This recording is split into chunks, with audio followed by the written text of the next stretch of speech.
Dr. Nacha, a physician from VitalLife International Scientific International Center at Bumrungrad International Hospital.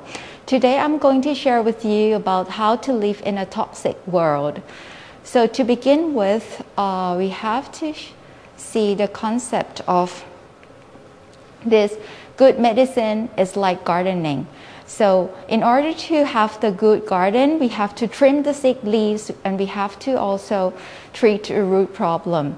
So when we have the good lifestyle, we're taking away the bad stuff out of the body and we are taking in the good stuff into our body, which is treating the root problem. It can be the food, it can be exercise, it can be the good lifestyle in any means. So in our illness wellness concept, most of the time people are staying at this middle zone, which is the comfort zone. The number 4 to 6 right here. Actually, it's not the perfect state of health. We actually aim for number 7 to 10, which is the good health and also optimal health. How to achieve that? Back to the toxicity. That is one kind of thing that we should control in order to optimize our wellness status. So what is toxicity? It's the potential of a chemical to induce an adverse effect in a living organism. It has to be the degree to which the substance can damage an organism. It can be a lot at one time, or you can keep taking that kind of like toxins at a period of time in a very little amount, but aggregation. It can refer to an effect on as a whole organism or only some part of the organ, such as the liver. We can call it hepatotoxicity as well. So toxic exposure can define in two ways. It can be exotoxins, which we are talking about today, and endotoxin. For exotoxins, we are talking about heavy metals, the solvents, the organophosphates, the organochlorines, the BPA or bisphenol A's, which we heard about it a lot in the plastic products, the phthalates, the parabens. EMF is the electromagnetic field, or we can call it dirty electrics, and HCA is the heterocyclic amines and also mold. Endotoxins is mostly something that happens within our body. It can be intestinal bacteria, the yeast, candida, infectious diseases, parasites, the food, chemicals, additives, and especially the stress and emotions. Today we're going to touch a lot on the exotoxin. So where are toxins from?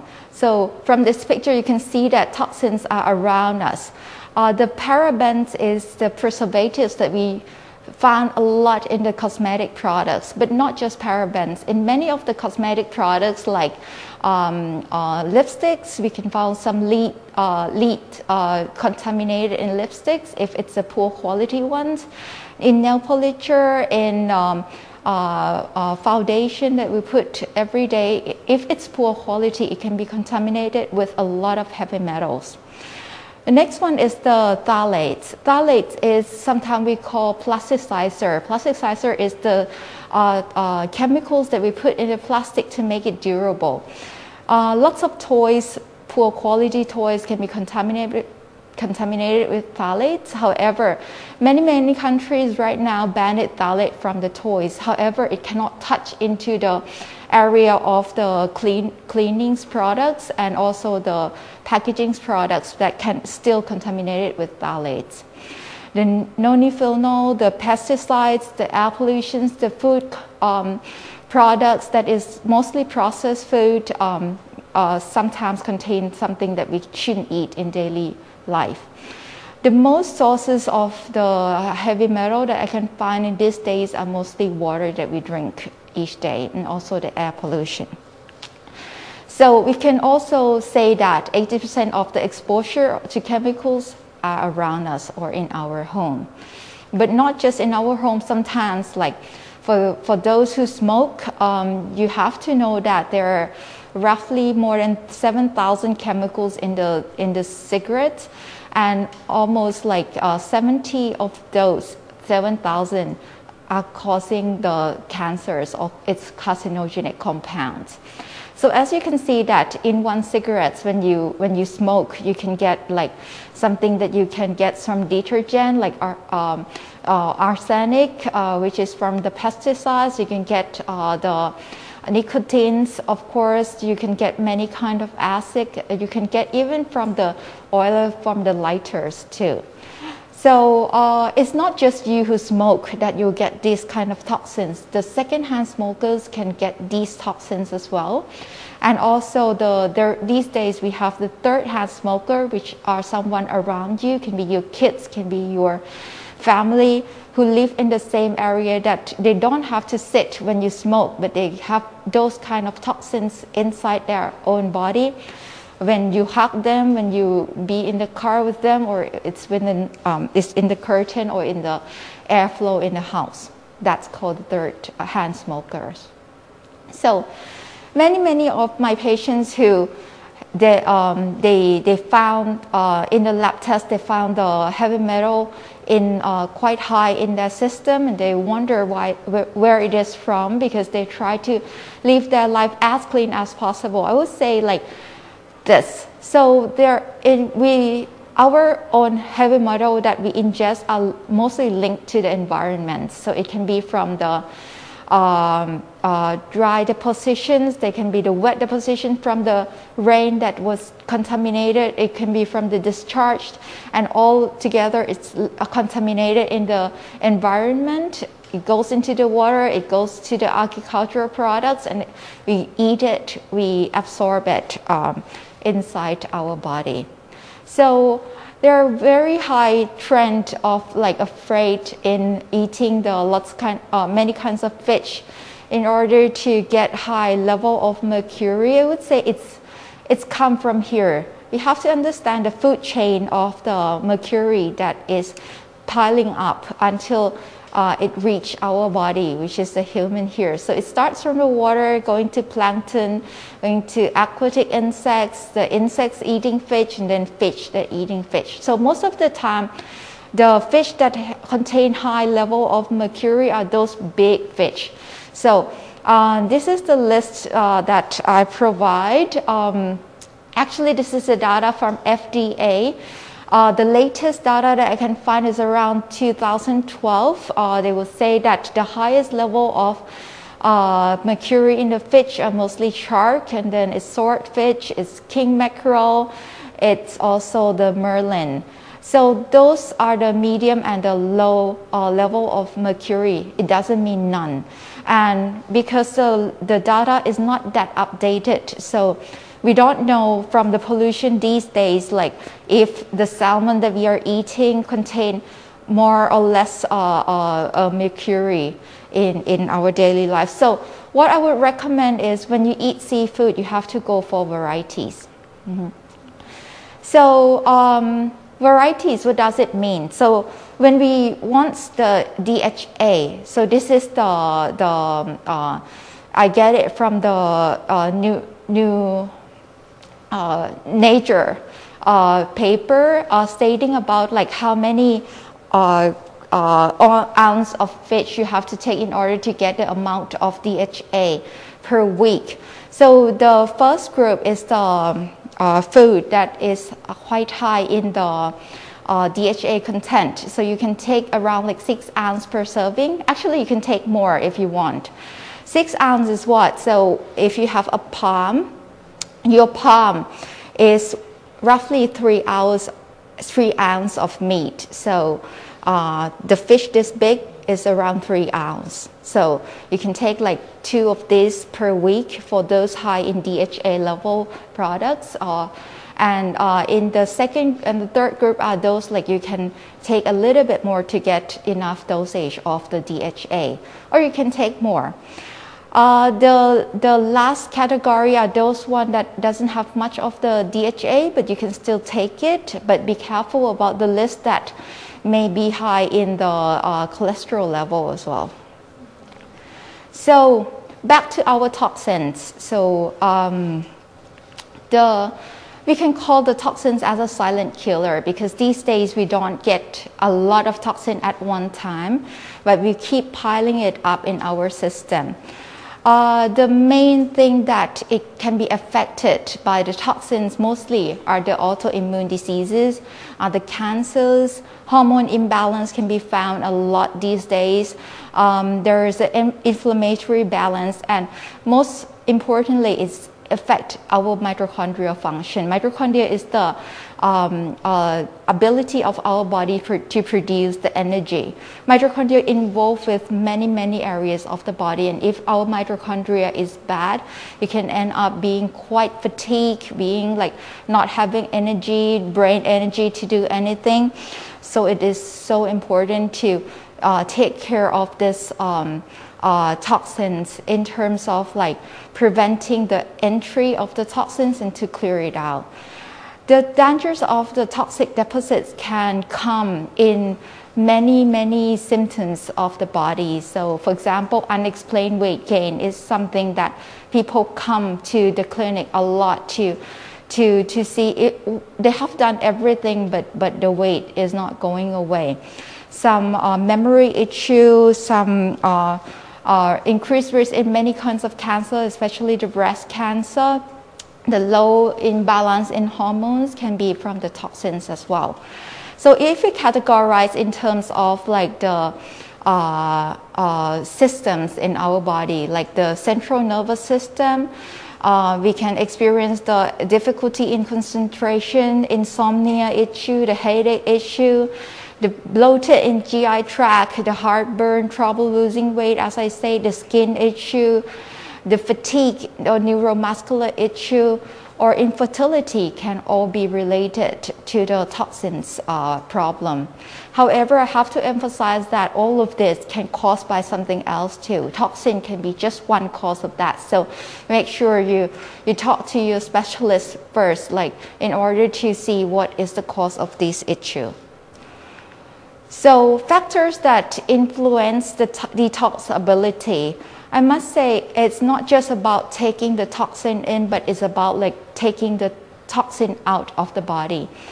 It depends on our gene. So genetic polymorphisms it has the ability for us to clear the toxin out well or not. The age, the gender, the diet and lifestyle, the environment, including the environment that you experienced in the past, because those toxins, as you know, it stays in our body for quite a very long time. And also the underlying health status. So normally for our VitalLife solutions, we have predictive, preventive, revitalizing, and rejuvenate. So for predictive, mostly it's the genes. So we test about the lifestyle genes to see like the risk that can be beneath us in order to get the problem in the future. Preventative, we look at the current status, for example, the current status of hormones, the vitamins, which is micronutrients, and also the environmental toxin evaluation. It can be from the blood, it can be from the urine, depending on which types of the toxins we are testing. Revitalizing, we are looking at the customized therapy, including the IV treatment, the medications, the customized supplements, the hormones, or the anything that relate or mostly fits to your problem. So I would like to touch on this a little bit. It's the toxic sensor genetic testing to get you the clearer picture of how we can look deeply into our body potential of detoxify the toxins. So what it tells us is about the genetic analysis of the ability to detoxify toxins, to detoxify those heavy metals, pesticides, herbicides, analysis of oxidative stress, as well as the micronutrients recommendation based on your genes, and effects of the alcohol and additives, and also coffee to your body. So you can adjust that based on the results to your present health status. So this is the example. We test like the two phases of the detoxification. This phase 1 and phase 2 happens a lot in our liver, which is a process that will clear out the toxins out of the body. So as you can see from this results, these people this guy have ineffective in clearing out both in phase 1 and phase 2. So maybe this individual may have a more potential to accumulate the toxins inside their body depending on their lifestyle risk as well. So at VitalLife, what we do after we find out, so that was the genes, and we also test the current status of your toxins, and we have the treatment. It can be these substances called EDTA, DMSA, DMPS, glutathione. It's all depending on what kind of toxin come up in your result. Also, maybe if your result is not that much, we can start by using the supplements which promote methylation, which is one kind of detoxification process, and other kind of detoxification processes of the body, like B12, the folate, methylfolate, phosphatidylserine, zinc, riboflavin, which is another kind of vitamin B, magnesium, selenium, glutathione, and SAMe. All are being used. Like, I don't mean you have to use all of those, but it depends on what kind of the result you get. So, for the tips of the for the toxic-free lifestyle, this is to have you some let you have some getaway from our session today. Eat organic, non-processed food is the key. Drink pure and clean water. Clean air is definitely something that will provide you with the clean environment inside your body. Identify and get rid of the body toxins, as we stated earlier. Get sweating. Sweating is one kind of very good thing to detox the toxins out of the body by exercising, like morning exercise in the sun, sauna. It should dump all the cookware that is like poor quality already.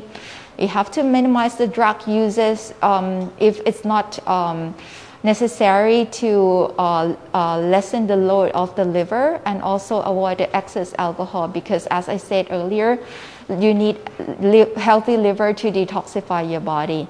And you have to fix the gut, promote the bowel movement, because sometimes we can say that there is a phase 3 detoxification in the gut system. So if your gut is good, you're detoxifying well as well. So finally, if we go back to the endotoxin, if you can remember, there's one kind of toxin that relates to your mind and your soul. So make sure you detox not just the body, but your mind and your soul as well. So I'm open for any kind of questions, and please feel free to ask me. To avoid I have one question. To avoid the toxins in our food, should we eat organic products? That is the starting point. So basically, we don't really know if it's real organic products or not. So what I normally do is I pick the one which they claim to be organic products, but I keep changing the brands. I keep changing the source of the even vegetables, fruits, or fish that I'll pick to get into the family. What are the toxic screening programs available in VitalLife? You can contact our staff. We have the wide variety of it. We have the provocation test that we provoke to giving some substance to provoke and see from the result from the urine. We have the blood test. We have the 24 hours urine test. We can have the discussions to see like what suits you the most. Can you recommend any food or vitamin that helps for detoxification? As I said earlier about the vitamins, there are several kinds of B vitamins.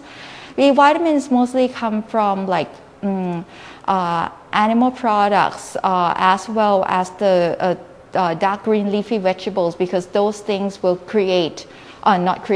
will bring you a lot of selenium, magnesium, zinc, which all help for detoxification as well. So varieties of colorful vegetables, varieties of vegetables, but make sure you have to watch it well, otherwise you get a lot of toxins inside as well. So what are easy things parents can do to protect their children from toxic chemicals? first avoid plastic as much as you can, because as I said earlier, lots of things contaminated from plastics, especially plastic that were heated in the microwave, for example. The bottle of water that you left in the sun already, you shouldn't drink that anymore. Cookware, if you can change it into glass, that would be nice too, because that will lessen any exotoxins to your body. Varieties of like organic products, and also the very bad points for the kids' meal are mostly processed food. It is very hard, I know, but get them to the habit of eating the whole food plant-based would be very, very nice. If we want to drink pure water, what is the best process to do? Usually I heat water in my kettle from the tap and then filter it through my water. That can be done too. But I myself also filter my water. Sometimes I keep changing my brand of water as well. So I also use the filter products, and I also use like some mineral waters, keep changing the source of it, because like it is the best we can do here. Anything else? Is it bad to eat from microwavable plastic boxes? Yeah, I think I just touched on that earlier. There are many grades of plastic. If it's unavoidable, you have to pick the best grade of the plastic that is called microwavable, no BPA, BPA free. But if you can avoid that, I would say like when you order from delivery restaurants right now, I would move it into the glass container or like